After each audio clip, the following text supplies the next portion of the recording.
Memo akwa benen so da se wo hwa Adom TV bedroom health tips na wotwe mu yankomo ni nyina no ede fise na wotwe mu yese ye hwe protect our little lungs nkranketo ne na esumfre won na ene wo agya se yemmo ya ahrawa no ho ban wame o me so a kakra nkukuru ni nyina mfama no fufuo tim na utim za akore wontim fufuo na ade mma no ti ekotua no ho mia yi wani kakra bu beba wonti ase se me bai me de neto na oya afi me bai me hu no won hu me oye sei afi wona na bi uma me bi onkan bi hye ne ko bone baye yetie nkomo we ni mu se nyina e me yani da ho hu se okay se bi ese ya be ese mu me yani na ho fasedama endpoint homeopathic clinic ninti ene ye pia ye di san komo hu yen about time misro yentie ne ye pa enye se wo hwa na woni di nti wo ba no woni di nti wo be force no amono so didi Obapa Grace kwam our registered nurse o piku kolebu ne kase that's pa na yenhwe prevention but even before you be call no say me bana ma wono no ma be feed na wie na ma jana to ho I think say was say bia wo feed akra wie kra am say wo so wo bono na wo ye bibi kakra eno so to me call say na in case ye feed o mo na ya anye de wo say ye na ye do mo to ho nkola no wo feed o mo wi a for 10 to 15 minutes wo den beto kon no wa bo ne chika kakra wo ti say we kise wa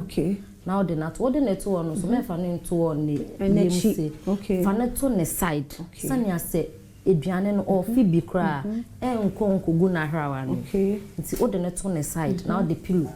achoke no no da ho eno ne sa no so o fi kra on ko aspirate na dia sem abro no say enye sie wi a before I be a enen nyame andom ma be hwa Adom TV na mo kan we ya kire me ti mi wo fi a ehona na menye dey in case e bi anuane na firi ni hwinimu bibi ye no ase ne home ne hye den siso a ede na meye nya obetumi ara ne se wode ne be ba hospital so ukoye na wanom bleach ana omua pacho memma no ye friends palm oil memma no engo menka se memma no ye friends bidie fane bra straight up because ukakoma no na ebe manafe na efie na chi no ebi kogu ahrawani mu a wa ha kola see enim so omo fede na sa ade na ba poison we say de na pie most of the time omo be try so omo fe no be hu na kogu ahrawani mu yenya bi wa hasa be say mienu miensa omo ma omo no omo dwen so omo ma no na wa fe afi do fi wie no ohomiensi so na we say omo sande ne ba wow the best thing is what in the beba na omo nim die no ombe hwe ne ombe ya ma ti yen hwe den na ye be prevent ye mofra ne free sa how you so mamefo no ye mankola ne duane a ye nya abotre okọ 50 centimeters kura ko twa ne ho a obesan aba bedi ye nya abotre se me pente me kwakoye ma ade because se ekogu hiharawa ni mu a obesan abetena ha kra obetena ha ma na che nti obenya abotre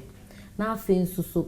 ye a ye position ye mba ne se na meka ye no ode ne oniti enda wo nsa ha se na ne fuma ne wo fuma ntare na ma ne duane na wo hwe nanim utumi kra to no ma no na wo ma no na afa nso omo a ye forcing kola grandmothers almost you by force e was kola scrap back na me dia ma no na patcho ma ye njai because ye obi ho ane se na wa be wie bebi a we